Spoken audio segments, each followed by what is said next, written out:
typing.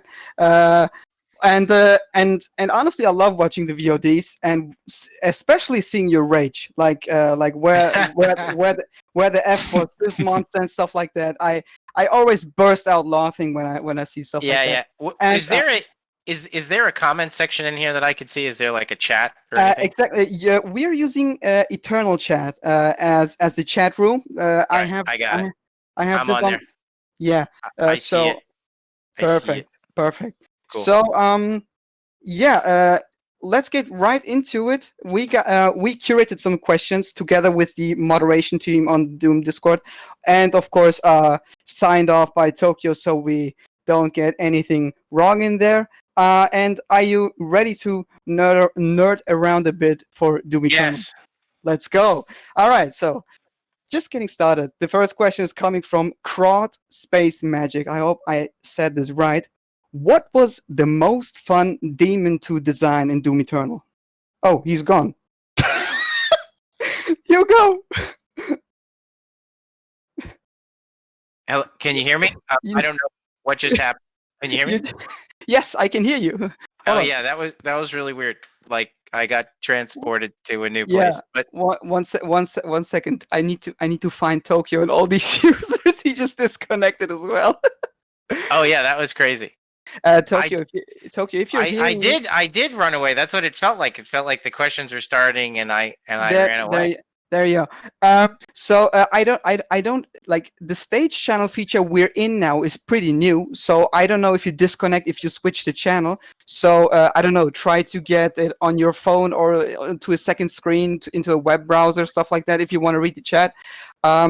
But yeah, for now we're good, and let's go. Yep. So again, what was the most fun demon to design in Doom Eternal? Asked by Crowd Space Magic Hugo. I'm trying to pay attention, but the meme game in chat is next level, you guys. Like this, I can't really concentrate on what's happening right now. Like this is just. You didn't think there was this many memes available, did you? No, like this is. This is just a bizarre. Look at now, it's just a machine gun of stuff. Okay, so, all right, stop it, chat. I gotta concentrate. What is happening? Okay, we might have to turn chat off. All right. Okay, best demon to design in Doom Eternal. Exactly. Well, what was the most fun demon to design? Yes. As chat knows. And he's gone again. Why are we losing Hugo, Tokyo? I don't get this. It's like the meme BPS is like just the BPM is too high. That's what it is, I think. Can you hear me? Yes. Yeah. Okay, I'm gonna keep the chat. I'm gonna keep the chat off just because it might be related to that. So okay. Like whatever screen I'm in right now, I'm just in the general Discord screen. We're connected. We're just gonna leave it. I can't see chat, so all right. Hopefully this doesn't disconnect. Okay. So, like I always say, don't design the demons myself. Obviously, we work together as a team very closely. I would say for all of us, the Marauder was, I would say, the smoothest and like proudest and most successful design, and it felt that way when we were making it, was the Armored Baron. Like the DLCs have basically been our opportunity, a rare opportunity for our team to be able to really refine and explore and iterate on the Doom dance, which was already pretty nuanced at ship. But with DLCs, when you consider that we're dealing with like Doomers, like people who like Doom, we're able to take greater chances. And so that kind of all came together on the Armored Baron. And it's like characters like the Screecher or the Blood Angels or the Spirit, those are really focused on like, you know, unique chess pieces that really pose an interesting challenge to the player. But the Armored Baron was designed to just be a little bit of everything and a lot of fun. You know, like we wanted him to not be that, you know, when a spirit shows up, that's when it's like the oh shit moment. And the Baron is just kind of like a broadly balanced AI that's accessible, but has high skill opportunities. It really reaches the entirety of the player base. And I think it's our best design. And as a result, probably the most fun to work on. There are children among us, so hold on 2 seconds. Let me go tell them I'm talking. Yeah, sure. Go ahead. I mean, in the meanwhile, I just gotta say, like Tokyo, did you ever imagine that we would have such a meme game in Discord? This is insane. What's happening right now? I think it's like the proof in the pudding of the fact that like it starts in the subreddit and then it goes here, because like with the subreddit the meme game is always like 100, and like you guys even do moderation to make sure it's only the best memes, and the community like curates it with their votes. But this is Okay. impressive. All right. So I would say the Armored Baron, and then probably the most. I don't know if it was fun, but it was the most memorable was the Marauder. No doubt. Like it was. We wouldn't have the. We really. It's going to go down in our history together as a new team. It did. As the most important design we've ever made internally, and I think externally too, because it was a kind of a bit of a he had to go first. He had to blaze a trail. You know, he's the one who took the brunt of the criticism, but also we knew that he had the biggest rewards waiting for the player. He taught people quick switching. He elevated the entirety of the Doom dance to something more than just shotgun go boom, and all the AI prior to him in the game were certainly leading up to that. But he is the black belt test. And then now that the community has come to embrace him, and he's listed, imagine Doom Eternal without a Marauder. Like that would just be sad. So definitely one of the most important ones, but not easy to work on. That was a challenge, getting him to defend himself against all these different attacks. Huge shout out to Jake Campbell and his incredible AI team, as well as Alan Rogers and the awesome animators for setting all that stuff up. And he has hands down the coolest intro of any demon. Absolutely. Like when I saw this the first time, I was like, all right, I'm ready no matter what is coming at me. And yeah, Marauder is a very interesting thing, especially if it's how should I say, if it's possessed, you know. But yeah, let's just go into the next question. Solo Nether asks, what was the most fun feature of the game to design? Hold on a second.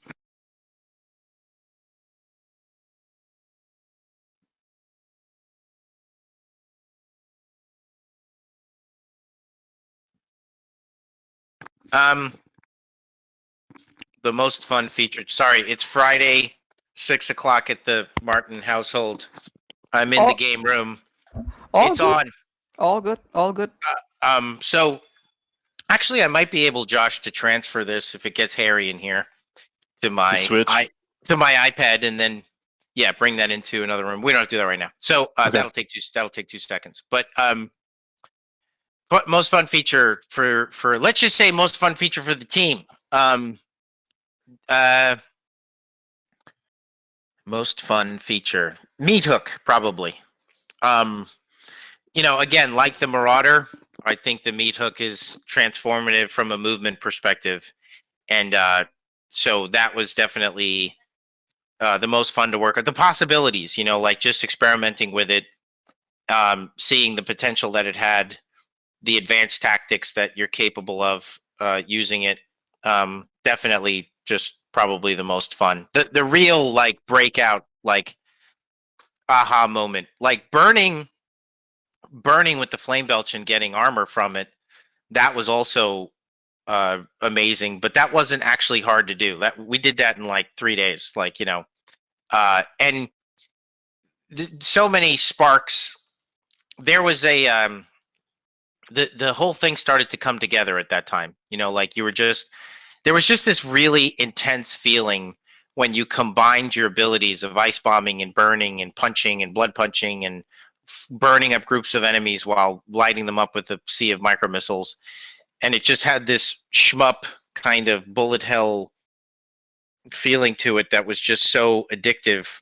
And you had to laugh because you were creating so much chaos. You almost felt bad for the demons. You're like, dude, I lit him on fire, then I filled him with missiles, and then I punched him, and then I stuck his arm in his eye. Like, what more could I do to this poor demon? And so a lot of little moments like that. But yeah, I'd say the meat hook and the flame belt were big ones. Yeah, yeah, hilarious cartoon violence, right? Or stuff like that. Absolutely. All right.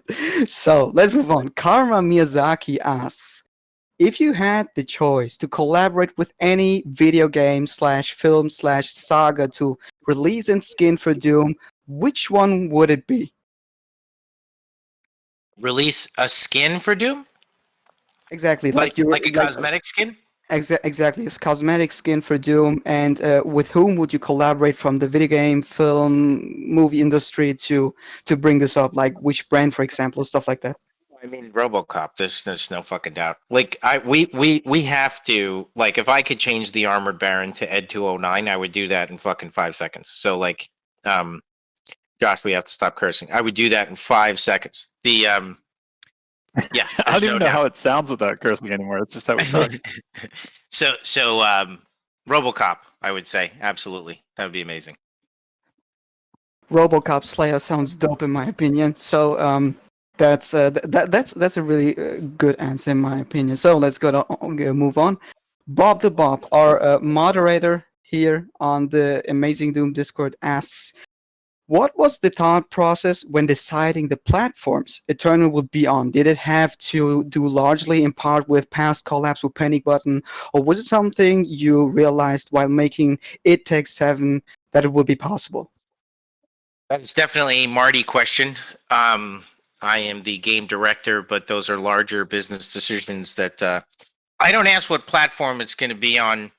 I'm just got to make sure that it's fun, um, and then other people make sure that it runs. So that's kind of how we operate a little bit. I'm just happy to know that people get to play it on these different things. So definitely though, early on, I know there's a I think those conversations happen with Marty and Bethesda, and obviously we know about it, and yeah, I think pretty much from the beginning. Awesome. Thank you very much on that one. So Hot Top 12345 asks, there were many changes that seem to have been made last minute that seem really different from the trailers, like the arc file cutscene being cut, getting the Crucible before or during Mars Core, the Tyrant being cut on Mars Core, etc., to have been a change made later in development. What and why were these changes made to the final product? They weren't changes; those were made specifically to for the trailers. That's it. That was put in there specifically for the demo. It wasn't never meant to be the intro of the art file. So we'll make custom experiences just for trailers and events and demos. Well, that's interesting to know, because I expected some other answer, like stuff like, I don't know, maybe there's some alternative stuff or something, but yeah, doing stuff specifically just for marketing is pretty close to that what I thought. So thank you for that. Let's move on to Heckin Marks. As someone that has played this game for way too long and noticed that many glory kills are inspired by other media, can you confirm that the back prowler glory kill is inspired by the Predator? 100%. Yes. Well, Good observation. yeah, I, I was just about to say that. Holy crap, that was basically Eagle Eye. oh yeah, no, like 100%. Yeah. The arm break is from Steven Seagal movies. Because I'm old and I used to like Steven Seagal when they weren't awful. To the young people, by the way, how many people are in chat right now? Like how many people are listening in on this? Well, right now there are 320 people listening, and we have around like 15,000 to 20,000 people online on the Discord overall. Wow, that's crazy. And they're online right now. They are online right now. They might not all be chatting, but they are there. Wow. Um, so yeah, like the well, to all the young people out there, like there was a hot second where Steven Seagal wasn't the biggest joke ever, and for about 3 movies, and it's hard not to. If you're my age, you're lying if you didn't think for a minute you didn't think Steven Seagal was really cool, and he used to break arms like crazy, and I wanted to put something in there, like that, but yeah, the back glory kill. And that's just the animators. I mean, they're coming up with this hilarious stuff. So the spine pull was awesome. I loved it. Great homage to a great movie.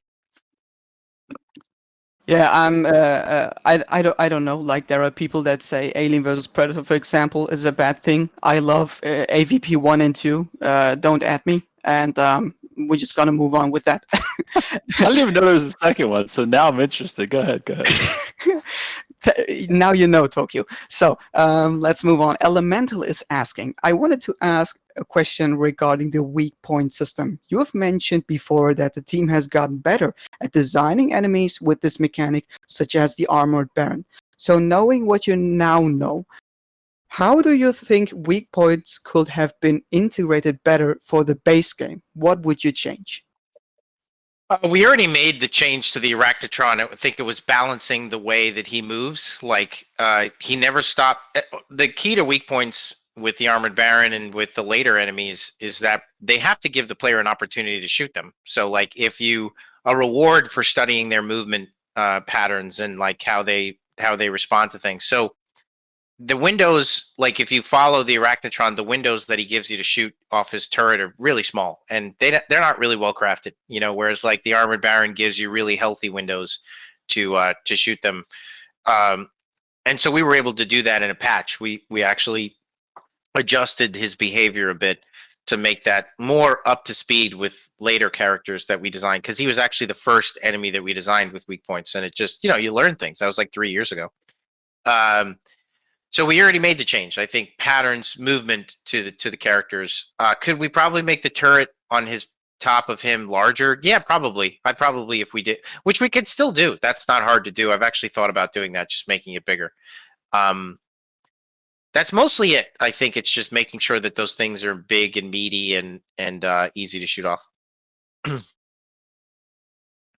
Well, I certainly never really had problems with the Arachnotron. Like that turret was gone before that demon even popped out at my screen. So I'm good with that guy. So let's move on. Xeus54, which you may know, the amazing artist of some of the greatest Doom art I personally have ever seen.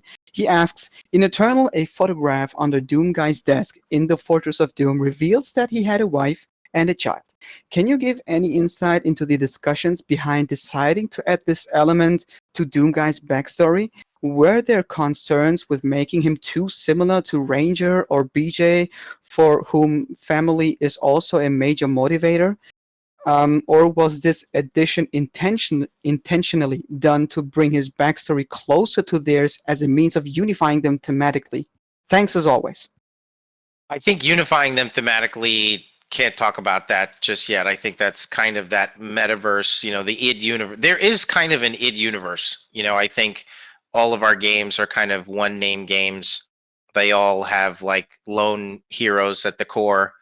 Um, and I don't want to sort of jump the shark here and start saying that this is how they're all connected, because that would be wrong. But like the idea of that is certainly interesting.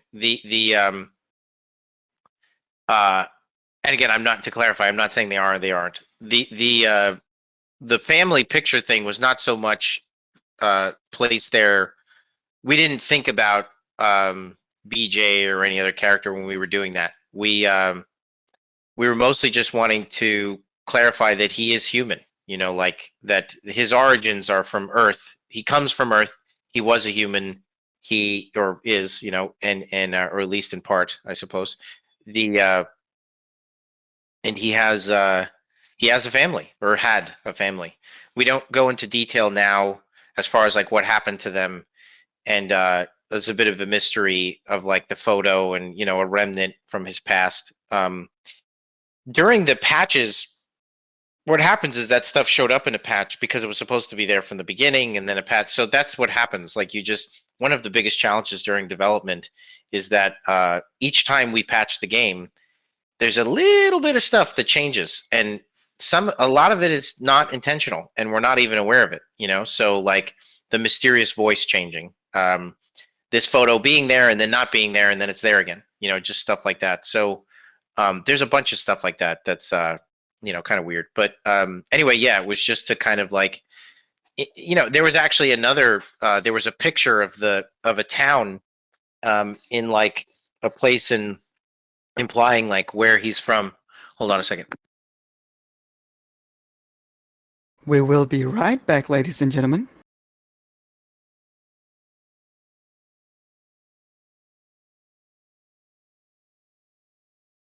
It was mostly to just kind of humanize the character, and there was also a screen. He had a screensaver on his monitor that was like a picture of a town, and that was going to be an indication of like where he was from.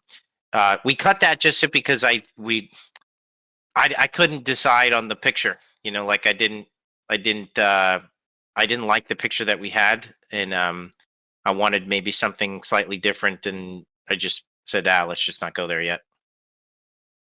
Yeah, I like the famous quote of yours where you said like Doom should go places, and I 100% agree with that. And I'm really looking forward to what kind of stories you guys have in store for the future. Really, really excited.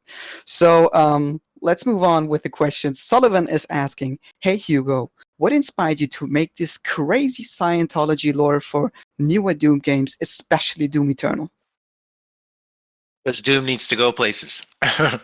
Like, if you look at, I have a lot of experience in IP development prior to id. Excuse me. Prior to id, I worked for a lot of people, like directors, different people, animation, film, games, where people would hire me to collaborate on their projects, to develop the brands and the IPs, in an effort to get the projects greenlit. Some worked, some didn't. I learned a lot. I learned a lot from the ones that didn't, the ones that did. And the ones that really stand the test of time, they have a history to them. Like if you look at Lord of the Rings, Star Wars, if you want your brand to resonate with fans and have meaning, you have to give it depth. I should say, if you want it to have longevity, you really, especially in 2016, when we started this, if you want it to have longevity or legs, as they say, you really got to give it depth. And that means like, if you've got a character who wields a sword in your brand, and it's a brand from the 90s, and maybe the developers didn't spend too much time developing why he has a sword, and you're going to reboot it, well, how about you give that sword meaning? And how about you give meaning behind the metal that is used, and the person who forged the sword, and what is his relationship to the hero? And like, so that's it. It was just sitting down and, providing the Slayer with a ton of history, so that way we could provide the depth necessary to the reboot of Doom, to allow us to do more than just one game.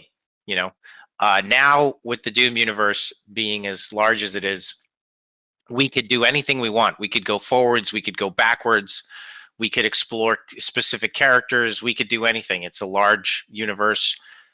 Parts of it take place when he was a Marine, other parts are when he was a soldier fighting in the front lines for the Sentinels, during that whole period.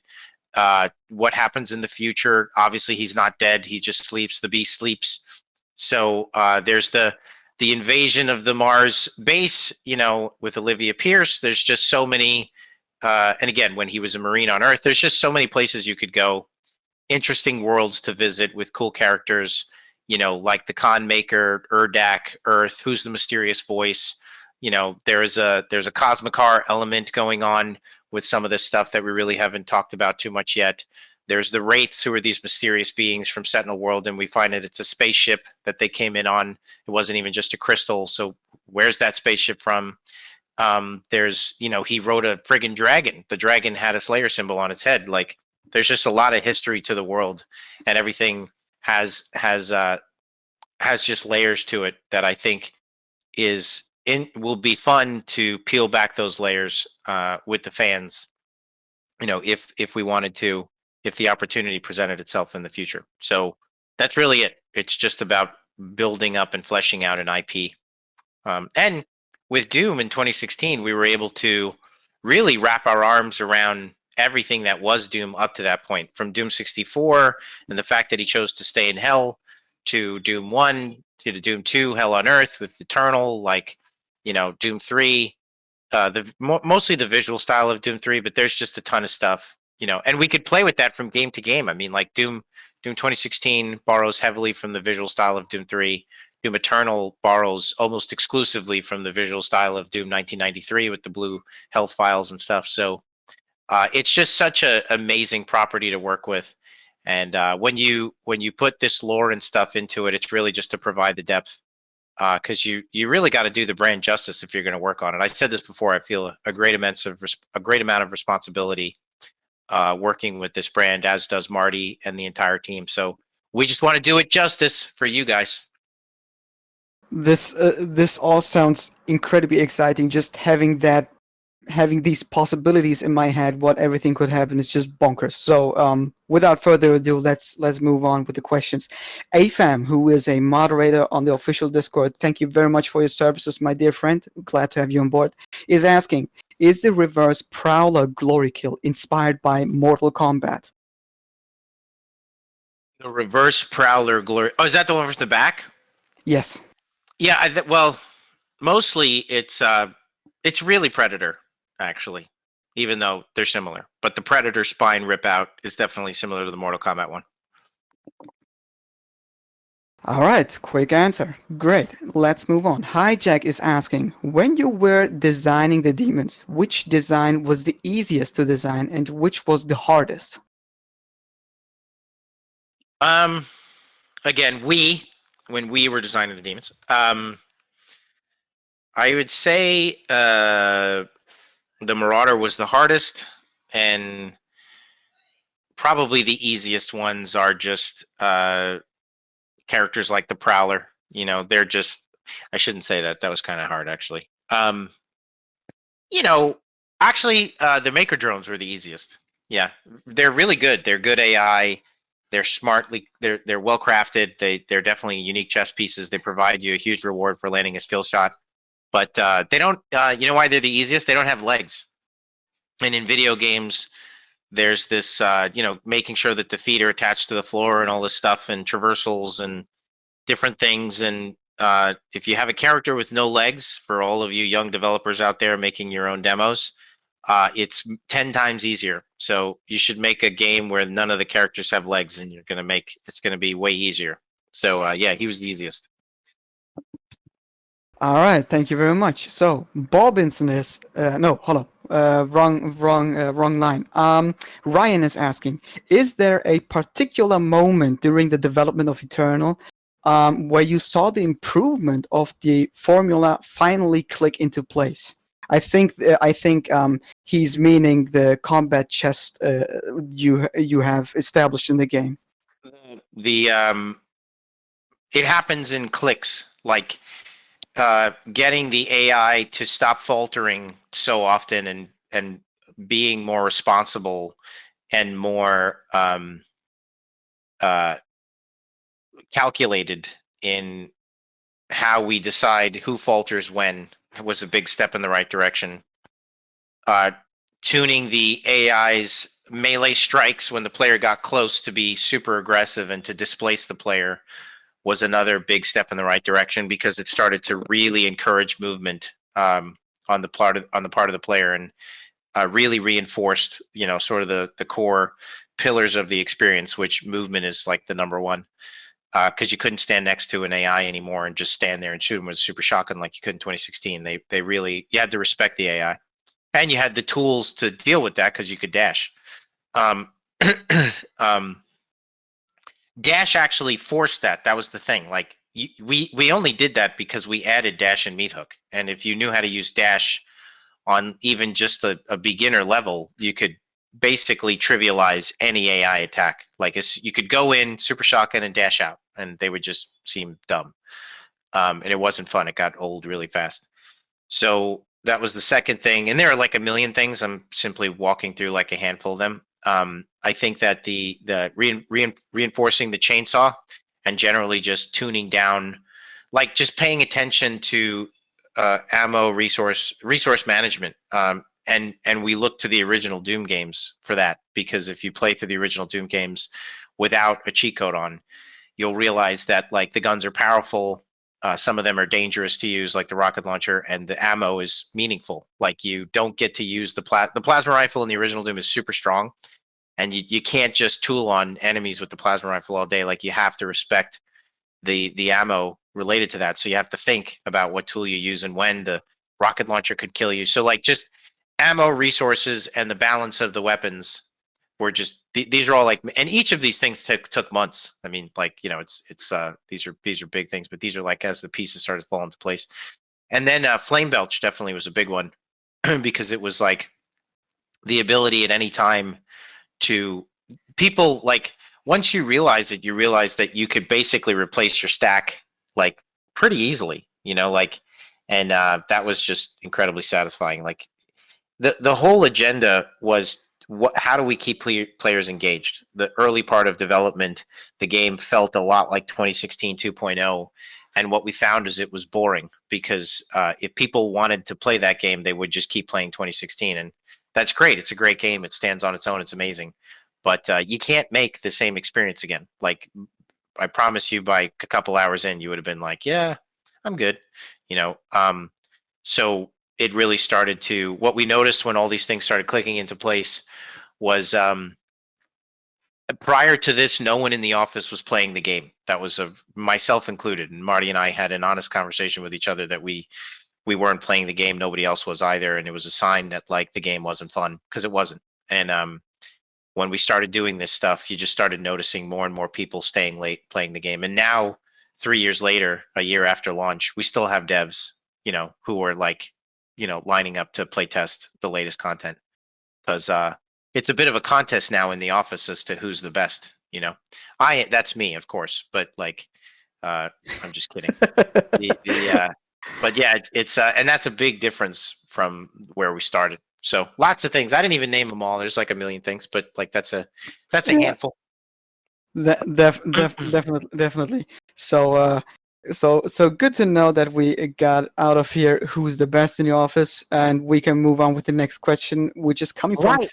Bobbins, which is coming from Bobinson, and he asks, "Will we ever be able to pet Daisy?" I'd like to. I had thought that we could in a DLC have Daisy as like a pet that would also assist me, almost like like a drone that I could send out into the space. It was just this hilarious thing. I was thinking, me and the guys were just laughing hysterical, riffing on it a bit. That like the a rabbit that was like attached to like one of those you know, what do you call drones? You know, those things that you fly around, and like the drone had like missile launchers mounted to it, but the rabbit was like a normal rabbit. He was not like, you know, he just kind of sitting there like a bunny and just flying around. Like you could send him out into the space and he would assist you in combat. There was another idea that like he would leave glowing green rabbit pellets around that would help show you where secrets were, which was like super juvenile and hilarious. Like there was that was mostly it, and it ended up we didn't do obviously any of that stuff because while they're fun ideas, they just don't. We can't, you know. There's other things we need to do that are more important. But yeah. So I'd love to be able to pet Daisy one day. The thing is Daisy alive? That's kind of the thing. It's like he clearly had a pet, and he clearly cares about it. But like, it's also he sees it everywhere, and I don't think those are real daisies. Like I think in the game, those are like that's like in his imagination. So so where is the real Daisy? I don't know. Sounds like it'd be make a good game though. The search for Daisy. There you have it, ladies and gentlemen. Doom, the Daisy spin-off. So let's move on. So this one is from one of your own people, and Roby asks, "I heard Roby on the design team is pretty cool. What do you think?" Robbie is okay. He's not that bad. He's pretty. No, I'm just kidding. Robbie's amazing. He's he is a senior dev on our team and we're a very small team, and he is part of SEAL Team 6. He's on the super advanced prototype team right now, working on the latest and greatest. He's earned a spot on that team, and he's a fantastic teammate, and he's doing awesome. So we don't really have. There's no place to hide it. Like we're a really small team, so like um, everybody's got to contribute, and if you do contribute, you stand out. You know, it's easy. It's easy to stand out at it. There's lots of places to do things, and there's lots of cool features to work on, and yeah, Roby's a great example of just a dev that's kind of risen through the ranks quickly and you know just made a major impact on the team. It's awesome. All right, Robbie, you heard it from Hugo himself. All right, so Darth Vader is asking, in the main campaign of Doom Eternal, the Seraphim says that the Society of the Sentinels, that this Doomslayer knew he has been replaced by a corrupt world under Maykr rule. If this is so, can you please explain why the Doomslayer still holds sovereignty in Sentinel Prime? Why are old Sentinel traditions still being followed if the Maykr Society has taken over? Since the Maykrs know that the Slayer is coming to kill the priest, why do they not try to kill him? I understand that the Sentinels respect him due to the power he once held, but since they are being controlled by the Maykrs, why would the Maykrs not give the order to target him? Would be glad if you could clear this up. Cheers. Kind of like the Continental in John Wick, how there's like rules in place, rules of engagement. That's why. Like there's like so it's also why like the Slayer kneels in front of King Novik, and like it's just tradition. Like there's certain rules to this, and it speaks to the rank of the Slayer when he fought and led their armies. You know, I don't know that he was like a strategic general, but he certainly was the super weapon of the Sentinels. You know, we say the super weapons of gods and kings. You know, and at a time when Titans, you know, walk the earth and all that fun stuff. So I think that it's them holding on to tradition, and I think not even having a choice about it. I think prior to him breaking the rule, when the priest says to him, if Sentinel blood is spilled, you know, on this sacred ground or whatever he says, you'll lose all sovereignty here. It's like in order for him to lose the ability to walk amongst them freely, which he when he walks in there, that's how he does it. He's allowed to be there because of the rules and the traditions, the rules of engagement. He breaks those when he kills the priest, and the priest warns him about that. Like if he tries to leverage that, use that as leverage against the Slayer, but of course the Slayer doesn't give a shit.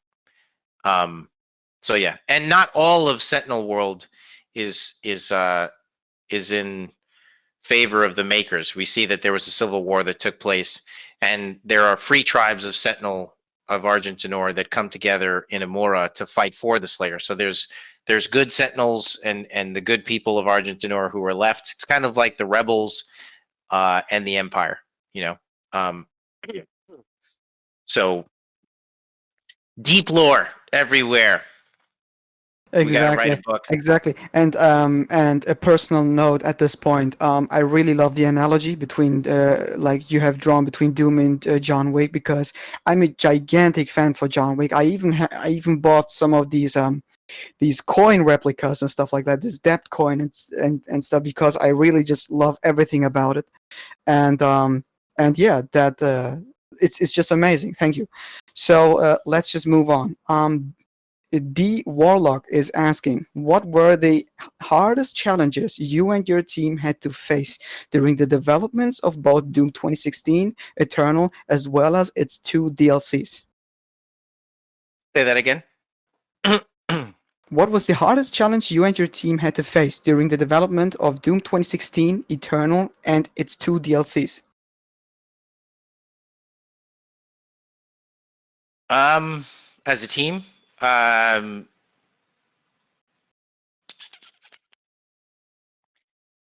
say putting the team together. You know, on 2016, it was a reboot, and also there was, and Marty talked about this in the No Clip interview. You know, and I was part of this. Like, you know, he hired me at the start of the project in 2013 once they rebooted, and I was fortunate to arrive there when I did, and then there was lots of other departments that were turning over. You know, I think when you take a project and head in a different direction, for better or for worse, it could be growing pains, and so I think during that time it was as much about building up the team, rebuilding the team, a new team who hadn't really worked together before, uh, and rebooting Doom. So both id the studio and Doom the project was in development at the same time, which was challenging, but it definitely made for really cool. It was not boring. Sorry, my dog is barking. It was not boring at all. I have to deal with this. 2 seconds. The dog is doing something weird. Take Hold your on. time. All right. Tokyo, we need some sort of halftime show for this if Hugo's busy. Okay, let's see. I know it's like, where's our we don't have a puppy cam. Maybe it's just like a bunch of pinkies in a room, just like charging at each other. We need something to cut away to, right? Yeah, exactly. And then once Hugo's back, he just cleans the mess up with tons of blood punches. Just a couple of little rotating gauntlets that are yellow glowing in the arena. Back in the Exactly. action. Here we go. Welcome All back, right. Hugo. So And I let's. stubbed my toe so bad. Oh my god, Oh, it hurts. Okay, yeah. go ahead. I can imagine that. A little, just one sentence, Hugo. The Ancient Gods was developed entirely from home due to COVID, right? So how did that transitioning went? Like, did it went smooth, or have been there obstacles like IT or stuff like that you had to quickly sort out to get back to development? Marty could speak more to this, but I thought it was shockingly smooth. But then again, I'm not the IT guy or the IT team that was going probably crazy. So they made it seem like it was smooth, but that's really probably just a testament to uh, all the hard work that they were doing at that time. Um, so from my perspective, smooth, but I bet you they would tell you a different story. Yeah, I can imagine that coming from an IT background, like that's a huge challenge to just flip like hundreds or thousands of people from work to home. And well, I mean, the results speak for themselves. Like the content is just fantastic. I had a blast playing these, and just move on with the next question from the Fat Man Batman. No, hold up, wrong line. Zlatan the Crow. He asks, in the Holt, there is a destroyed planet Earth on the sky, facing some kind of black hole of some sorts. Does it have a deeper meaning? Maybe the original Earth where the Slayer came from? Give me 2 seconds. Da, da, da, da, da, da.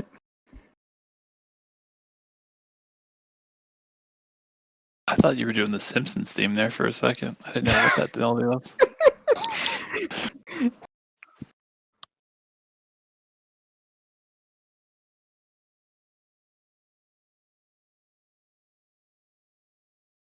But I think it's a good thing that Hugo hears Okay, his. go ahead.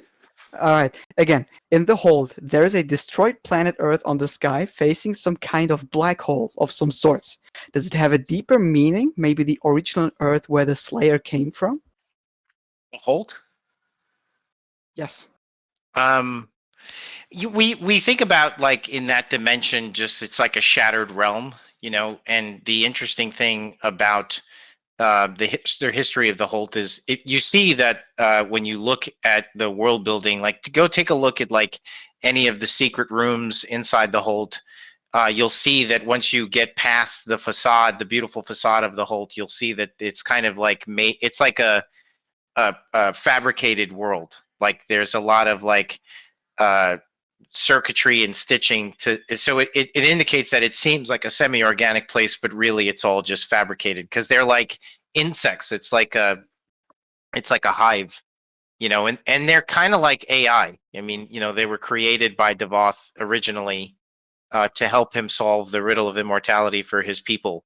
And then ultimately they betrayed him once they figured it out and decided he was too dangerous to give him that gift. Um, the then later on in their history, and I think we need to clarify some of this in I think this is just going to be fun stuff to cover in the lore little book that we talked about making is well, lore picture book. It's not going to be like 100-page book, but we I think that when we were developing the look of the Holt, it was to show you that like the planet of the Holt, you never actually see like a planet because it's actually torn apart. Like at some point in their history, their world was torn apart. And how that happened, you know, we would just have to save that for later. But that's what it's meant to represent. So there's just different, you know, everything about their world is just wrecked, and it's always been like that. Like when you go to the Urdak in Eternal, you see that it's like floating chunks of a world. It's not a world, you know, that's whole at that point, or at least it's not whole. It's no longer whole. All right. So the next question is coming from Bridge Burner, and he no, hold up. Wait a second. Yeah, the Fat Man Batman. He is asking, what was the exact moment when you realized you were gonna be a Doom fan for the rest of your life? Probably just playing it in college, honestly. Like, you know, there's nothing not cool about Doom, the original. So it's probably like the coolest game ever made, you know. Um the from the name to the gameplay to the way it looked, you know, just everything about it is cool. That's why it's, you know, like grown men still wear classic Doom shirts cuz it's like the brand is just so cool, you know. So yeah, probably when I played the first Doom game. 93 Doom. Which I played probably 94, 95 when I was in college. Did you also play a lot of custom content, like I don't know, WATs you downloaded from the web and stuff like that? No, I'm not like the nearly as like Joe PC gamer as some of my coworkers. I you know, I hold my own on a mouse and keyboard, but no, I was not one to be downloading all that stuff. All right, cool. So to transition to that, which is a pretty cool question, it's coming from Bridge Burner. Shout out at this point. I know you're listening, dude. I've read a lot of commentary and speculation around whether or not Doom Eternal in particular has drawn upon classic Doom custom content, both from an aesthetic design and gameplay perspective. Tag 1 in particular had a lot of combat setups that felt like they would be right at home with classic Doom set pieces. Do you or any of the dev team play much classic Doom community stuff? And if so, has it informed the design direction of the new Doom games? We don't play a lot of we play a lot of the original Doom stuff. We play a lot of the original Quake 1, Quake 2 single player, Doom 1, Doom 2, Doom 64. Like those are really like the touchstones. So, and that's I think you draw the comparisons because a lot of that custom content is and user generated content is obviously also influenced by that stuff. So it's kind of like the classic id design, you know, of those puzzle rooms. And I think the classic Doom games feel like you're walking through a fun house. Like they're not necessarily scary. They're not really scary at all. I don't find them to be scary. I think that but they're full of surprises, you know. And I'm armed with the tools to deal with those surprises, but they keep me on my toes. Whether it's, you know, a door opening and there's like you're on a platform and two giant hell knights come out, or you know, I'm in a hallway and the door opens and now suddenly I'm in the room with a giant cacodemon, you know, coming down straight at me in a tight space. That's just kind of the they're not jump scares, they're just like oh shit moments, and the game really keeps you on your toes. And I think in tag 1 and tag 2, because we had a chance to experiment so much with the chess pieces, you know, we were able to push it even more in that direction. All right, Bridge Burner, I hope this answer satisfied you. Again, shout out to you. You're a very talented guy. So the next question is coming from Mashroor K. During the development of Doom Eternal, what led to the creation of the concept of the fun zone, subsequently the idea that players should earn the power fantasy for Eternal, and what convinced you to bet that this is what players would find fun? Uh, it was through seeing that the game wasn't engaging and not even really even using that word too much. Like I think on a turn on 2016, it was engaging and fun and stuff like that. But like there was a new problem to solve with Eternal because it was our second go around. So it was first identifying that there was a problem, that the game was not, it was boring, and that it wasn't something you wanted to play, even though it actually felt pretty good. And then, you know, really focusing in on the idea that I felt like, well, the key to this is people aren't engaged. And what does engagement mean? Like, what does it mean to be engaged? You got to ask yourself like these, like semi silly, but deep, but overly simple questions about, you know, how human beings interact with things and why they do that. I talked about this with Florence Sontag, but like the process of doing that is very much uh, closely related to the kind of things that you do as an industrial designer when you're developing products like cars and a shaver. Like, what industrial designers do when they think about products that they're going to make for consumers is they think about how they'll engage with this product. Like, how do people think? Why do razor blades look like Lamborghinis? Like, what is up with that? Like, you could buy a Bic razor blade for nothing, and they're disposable, but there's this huge explosion over the years of like razor blades that are so bizarrely complex, but that is completely tied to someone sitting down and thinking at length about how men think about, you know, their shaving equipment, and it's just a whole study of human interaction and appeal and different things like that. And it's really cool. It's very, very cool. And anybody could do it. It's not rocket science. It's just, you just got to ask the right questions. So thinking about this game is boring. Why? Well, you're not engaging. Well, what does it mean to be engaged? Well, when you're thinking, you're engaged. Like, well, what are other things that you're engaged with? And experiences, games, sports, puzzles, anything. What are the requirements to get people engaged? How do I take people on that journey towards engagement? How do we make sure that once they get there, that there's even more there for them to discover, and starting to just, bit by bit build up the fun zone, the combat loop of Doom Eternal and the game as a whole. And the game is entirely obsessed with engaging players. That's it. Like, for every millisecond of Doom is meant to keep you engaged. We use pacing to not overdo any one aspect of engagement. Not everything can be a jump puzzle. Not everything can be, marauder fights. There's all different ways to do it, and pacing is critical. And I think we've gotten better with that over time. But but yeah, and then out of that, what we found was that if we don't set up rules and sort of frustration bumpers around the player, then they'll just slip out of our game loop, out of the fun zone, and outside of the fun zone is repetition, which leads to boredom. So a perfect example is like, if you don't design the guns to be balanced properly, then one gun will be able to solve all of the player's problems. And that's like them. And we know that, anytime the player falls into a repetitive pattern, that will lead to boredom. So obviously weapon switching of some kind doesn't have to be hyper switching that we see with the mouse and keyboard crowd, but like just basic right tool for the job stuff.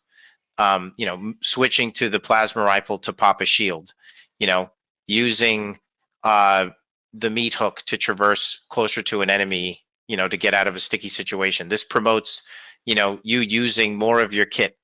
That creates it avoids the loop from getting repetitive and overly simplistic, and that keeps players engaged. And the way that we do that is through balance of the AI, the world, the resources, everything. And you have to be strict about it, because if you're not, and you're like, hey, you could use the super shotgun for everything, but isn't the plasma rifle cool? Like, they're not going to do that. Like, and actually with 2016, what you see is that as people get in sticky situations, they fall. It actually encourages them to ride the exploits. Like, The harder it gets, the more you use the double tap, super shotgun, and ballista, and the less you use of the kit. The easier it gets, you experiment more, and that there's a fun to that. I'm not saying that Eternal is better than 2016. Both games stand on their own, but there are different experiences, and they're meant to be. So with Eternal, because we're firm and say that shotgun's not going to solve everything, because if you just walk up to that Mancubus and try to shotgun him, he's going to shoot his AoE blast on the ground and hurt you. So what else should you use? Well, you should use one of your ranged weapons. That pushes the player back into our combat loop, back into the fun zone where movement is important, weapon switching, using the full and learning to master, a variety, as much of the tool set as you can, depending on your difficulty. And then the higher up you go in difficulty, the more of the toolkit you have to have mastered. And on DLC 1, it's non-negotiable. I mean, you've got to have everything. You got to know how to use everything.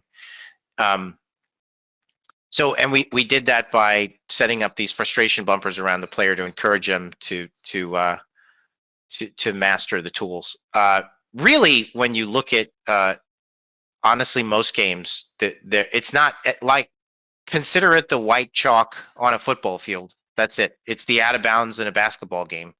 It's the lines on a tennis court. Like, there's got to be structure to the experience. We can't just say that simply hitting the tennis ball back in any direction remotely close to your opponent qualifies as a successful hit. Like, we've got to have a net height. There's got to be an out of bounds. Like, otherwise, there's no skill. Like, there's no. And engagement in tennis is all about mastery inside of those boundaries, and then creativity blossoms as a result. But even it actually promotes creativity, because if someone shoots a ball right down the line and I have to figure out a way to hit that, but my body is turned the other way, well, that's where the backhand comes from, and I wouldn't even need to worry about that if there were just no rules, I don't think you'd have Michael Jordans and LeBron James and all of the different things that there are if you didn't have rules to your experience. So the idea that there shouldn't be any, I think, is for all games. I think for some games, sure, I think the rules are different, but for our game, I think it's appropriate. So it's like a lot of these big philosophical ideas around engagement that led to the fun zone as you guys see it now.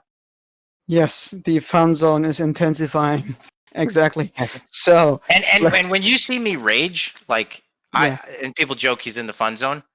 No, I'm hitting one of the frustration bumpers of the fun zone, and every time we call them bumpers because it's like in a pinball table, you get shot back into, the experience. And usually when I die, save for the couple of instances where it's because of a bug, I know what I did wrong.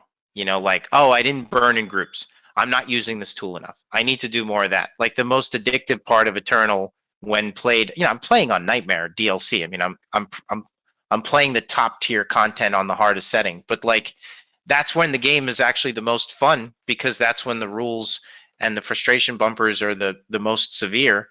And that's when mastery over that loop, over the, inside of that fun zone becomes critical, and that's where it's the most engaging. So I love it. I mean, the most entertaining part of a sporting event is the fourth quarter, when every shot counts. That's basically what Nightmare is. It's basically turning the game to the fourth quarter, 20 seconds left. Let's see what you got, which is incredibly addictive. I want to play it right now. So when I'm when I'm raging, that's just me hitting a bumper. I come back in, I lick my wounds. I think about what I did, curse a few times, and then go back at it. It's fun. I mean, show me any experience that is worth your time. Jiu-jitsu, tennis, anything, any game where frustration isn't part of the experience. Like, is there any footage of world-class tennis players screaming, over anything? Of course there is. Like, that's what it's about. I don't believe that that a game is supposed to be without boundaries or some sort of experience where I'm smiling the whole time. Like, we want you to smile the whole time. It's supposed to be engaging, not easy and engaging are not the same thing, you know? All right. So Gordon Mate is asking, can you make the pain elemental catch the grenade and throw it back to you when players attempt to kill it like the Cacodemon? No, it's too hard. That would be too hard. Getting them to grab things like that would be really tough. So, and I don't think it would be like, if we were to go through that design exercise together and you worked in the office and that was a suggestion, it's not that it's not cool, but what we would do is pass it. What we do is we say, like, well, we know what the fun zone is and we know what the core experience is. And actually, I was going to say, like, if I compare it to something like Ghost of Tsushima, it's like when I first run into a group of soldiers, and I die early on in the game because I go up against a character with a shield or a character with a spear, or guys with bow and arrows. It's the game teaching me and pushing me into their fun zone, which is the systems. Learning, unlocking the different stances, doing side missions to build up my ability to deal with characters with different attacks more easily. So again, it's in every game. So I would say in that instance, we would pass that idea and say, how does that promote the sort of the game loop of Doom Eternal? Does it promote movement? Well, okay, if he throws the grenade at me, I have to dodge. Otherwise, if it hits me, it blows up. All right, that's not bad. That. But then you have to ask yourself, juice squeeze ratios. Is the juice worth the squeeze? Like, okay, the amount of work it would take to get him to catch the grenade, ignite it, throw it back, and it kill me. That's essentially just a fireball. So why don't he just throw a fireball, which he already does? So that's kind of the loop. I'm sorry to take a super fun request and pass it through the meat grinder of development. It's like that, just to give you kind of an idea of, like, that's pretty much how it goes. Like, we would say, does this reinforce the core combat loop of Eternal, and can we do that in an efficient way? Is it worth it? Well, definitely a pretty hilarious idea. When I read this message the first time, I had to laugh, have a good laugh on it, and hearing your answer to that you actually like this is pretty cool. So, moving on to our last question is brought to you by Cat Bomb. Why Facebook for personal updates about the game or general development communication? I'm happy with that you do it at all, but I feel that putting it somewhere else more people could see, such as Twitter, the Slayers Club site, or Steam News, would make a lot more people aware of dev news, since they are pretty silent for most part when it comes to things like that. I'm not actually, like, I'm just having a conversation with the group of fans. I'm aware that, like, people take what I say and post it elsewhere, and I'm okay with that. I thought about I have a Twitter account. I just don't use it. There's not really a lot of thought behind it, other than, like, I'm an old person and I use Facebook still, and I honestly have a lot of friends on there, like in the Doom community over there. We're buddies. So there are different places I go to talk to people, like Spicy or the official Doom Discord here, or different channels that I talk to people in. And each one I have kind of this little group that I'm friends with. So I just am kind of close with the Facebook guys. So I tend to, like, respond on there, but there's not really a good reason other than it's just open on my iPad. you know So you say just comfort. Comfort is a huge Yeah. reason why you love interacting there with your fans. Yeah, that's that's pretty cool. Like being so close to the fan base is not something you see from every developer, in my opinion. When I go on Reddit, I love Reddit, but it's really big. Hold on. It's really big, so I don't get that. Oh my goodness, he just lost it. Hold on a second. Someone got injured. I'm kidding. My kids are fighting. Give me 2 seconds. I'll go deal with this. Oh God, man down. So let's actually check the Medic! internal chat for a second. Yeah, send the medic, Tokyo. This is important. Um, On it. let's see. Okay, hear me out. Doomguy goes to Hello. Sorry. Brazil. Okay.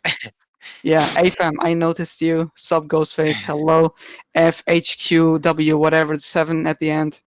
I All was right. just gonna say when I'm on Reddit, I just don't get. It's not the immediate back and forth. Like you post a comment in Facebook, somebody responds. You can, it's like more of a conversation. So, but it is like old, right? People don't use Facebook anymore. Is that correct? I use Facebook, but not to share something or to chat with people, but simply to stay up to date, and that's pretty much it. I don't use that stuff to actually communicate with people or sites or whatever. And yeah, Alston is saying it in the chat right now. People do use Facebook, Hugo. Okay, good. Yeah, well, Austin's one of the people I talk to in there. So I know that marketing and PR would prefer that I not do that. And I have to say I haven't been doing it as much lately. So I'm proud of myself. But we're just in there chatting. I mean, it's fun. It's a chance to communicate with the fans. But honestly, Josh and I now doing our stream, it kind of gets it all out in like one epic 3-hour session, you know, which has been really fun. I don't like to not communicate with the fans. I mean, I don't think anybody does. So, um, I think it's better that it's been just a more fun way to communicate with the fans, the stream, which has kind of become Josh and I's like favorite thing, to do. We love doing it. It's so much fun. All right, Hugo, we're done with the questions. First of all, I would love to give a huge shout out to my moderation team who took care of the Eternal chat to make sure everything stays safe, nice and clean in there. And thanks for all the memes. And Hugo, any last words to the audience, to the chat, to the server? Everyone is listening. Thank you guys so much. From all of us at id Software, we are so appreciative of all the support. The stuff you guys are doing in the game is so inspiring. And yeah, it's just been awesome. And from all of us at id, thank you. So, ladies and gentlemen, Josh, do you have something left to say? I mean, just thanks to you, to the moderators, both the ones that have been here forever and even the ones that are joining us recently, and the almost, 19,000 amazing fans of Doom that we have on this server. Like, we love you guys. We love that Discord can be this place where we can gather, and not just in the pandemic, but just at all times. I see everybody popping into chat, playing anything, Doom games of all kinds, not even Doom games, and just hanging out and being together, and that's really what it's about. So just thank you guys. We love you guys. All right, guys, and to close this up with some love, just go ahead and nuke some Hugo and Tokyo emotes into the chat. Let's go and close it down that way. Ladies and gentlemen, thank you very much for your time. My name is Ghostface. I'm here with Senior Community Manager Joshua Boyle and Game Director at id Software for Doom Eternal, Hugo Martin. Thank you very much. Have a great one. See you guys later. Bye. Laters.